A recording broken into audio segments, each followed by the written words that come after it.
We're seeing it again now, and it's a little troubling. Gives the old port sort of a strange, dreamy look. Montrealers woke up to this. Hazy skies once again as the city was under smog warning on Tuesday, with some buildings barely visible. And while wildfires continue to burn in Quebec, according to Environment Canada, the fine particulates in the air this time are coming from forest fires in Western Canada. This time it's actually coming from northern Alberta, northeastern British Columbia, and Northwest Territories. So it's coming from a long ways away. For those visiting Montreal, the air quality in the city, something they couldn't ignore. When I landed today morning, even in the morning, like 6 a.m., you could actually, some places were blurred out completely. When I was coming from New Jersey all the way, it was very clean and up to the border.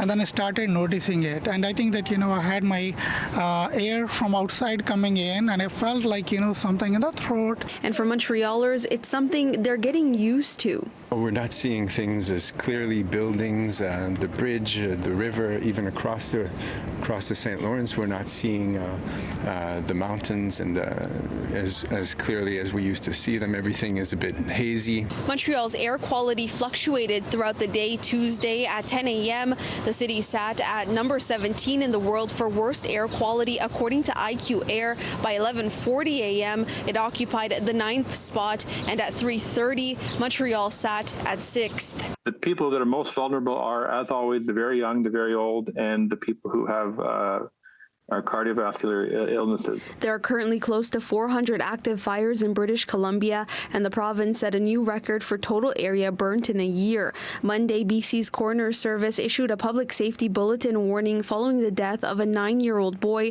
due to a severe asthma attack made worse by wildfire smoke. If you do have an air filter or a filtration system via your air conditioning in some way, do that, because the most important thing is really to filter the smoke particles out of the air so that you don't breathe them in.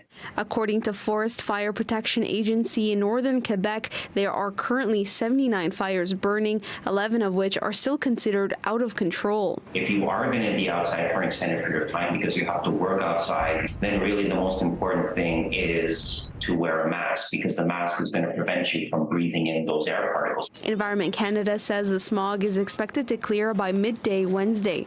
In Montreal, Felisha Adam, City News.